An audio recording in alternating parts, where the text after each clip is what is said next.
भारत के उपराष्ट्रपति जगदीप धनखड़ को हटाने के लिए विपक्ष ने गोलबंदी कर ली है। संसद में बवाल मचा हुआ है।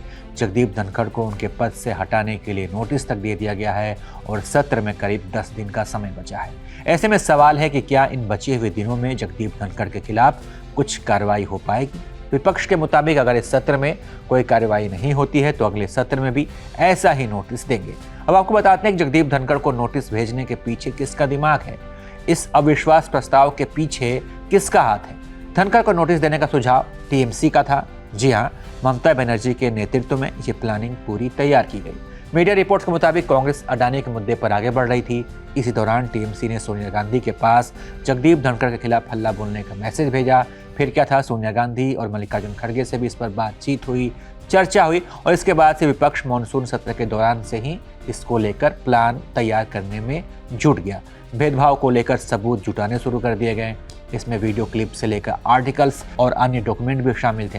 विपक्ष धनखड़ के खिलाफ कई मुद्दों को लेकर नाराज है। इसमें भाजपा सदस्य द्वारा, कांग्रेस प्रतिनिधियों द्वारा और जॉर्ज सिरोसिस के तौर पर 9 दिसंबर को धनखड़ का व्यवहार एक तरफा और अनुचित था। विपक्ष के मुताबिक धनखड़ ने ट्रेजरी बेंच को गलत टिप्पणियों को उत्साहित किया। विपक्ष के प्रस्ताव में जगदीप धनखड़ को विपक्षी सदस्यों पर अस्वीकार्य टिप्पणी करने का आरोप लगाया गया। विपक्ष का आरोप है कि जुलाई में सदन को चलाते हुए धनखड़ ने खुद को आरएसएस का एकलव्य बताया था। इसके अलावा आरोप में ये भी कहा गया है कि धनखड़ ने विपक्षी सांसदों की उचित मांगों को भी अस्वीकार किया है। विपक्ष का आरोप है कि वो देश भर में अलग अलग मंचों से सरकार की नीतियों का प्रवक्ता की तरह उसका बखान करते हैं। आपको बता दें कि जगदीप धनखड़ को कुर्सी से हटाने के लिए विपक्ष के पास पर्याप्त आंकड़ा नहीं है, लेकिन इसके बाद भी विपक्ष अविश्वास प्रस्ताव लेकर आया है। आखिर ऐसा क्यों? इसके पीछे 2 कारण हैं। पहला कि सदन में बोलने का मौका मिलेगा।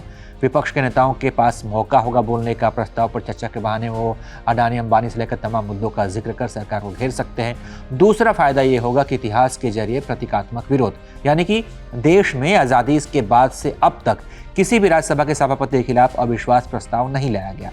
जगदीप धनखड़ के खिलाफ अगर प्रस्ताव पटल पर आता है तो ये सभापति के खिलाफ इतिहास का पहला अविश्वास प्रस्ताव होगा।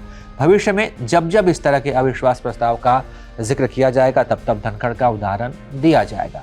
बहरहाल इस पूरी खबर पर आप क्या सोचते हैं, अपनी राय बताइए और देखते रहिए एबीपी लाइव।